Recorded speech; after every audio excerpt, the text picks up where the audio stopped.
Alright, so now that you've decided to start a company, we're going to talk about the first most important topic that I want to tackle, which is raising the capital for it.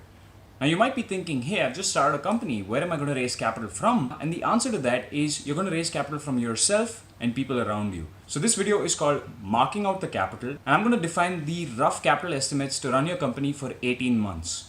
Just like if you were going to college, you need to mark out enough capital and enough time to be able to be successful. In my opinion, anywhere between 10 to 20 lakhs and 18 months of time is the perfect amount to run any generic software startup. If your startup requires a little more capital, which is buying some equipment or doing some research and development or buying things in bulk, then your capital requirements might be higher. This 10 to 20 lakhs assumes that you're only going to be hiring anywhere between 1 and 2 people, and both co-founders don't take a salary for 18 months. In these 18 months, we'll talk about the milestones required in a future episode to raise your future round of capital, or better yet, be profitable. Now, a lot of you are probably thinking to yourself, where am I going to get 10 to 20 lakhs from? And the answer to this is that even if you go for a master's today, it will cost you roughly about the same amount. If you went somewhere abroad, then your master's is going to cost you even more.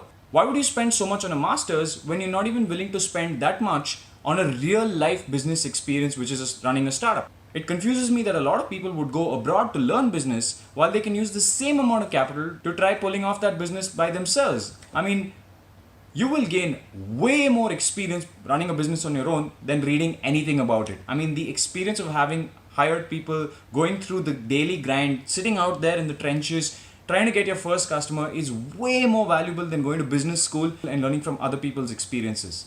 The entire point of this course is to arm you with enough knowledge for free so that you are able to pull off a startup on your own without having to go to these schools. So you watching this video means you can actually take the same 10 or 20 lakhs that you were going to invest in business school to run your own startup.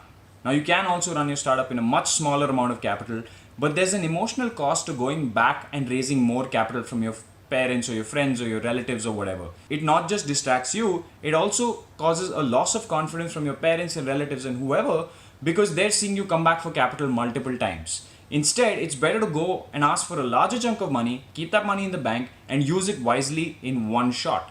So that's it for this video. I just wanted to talk about the amount of capital you need to keep aside. In the next video, we're going to talk about naming your company.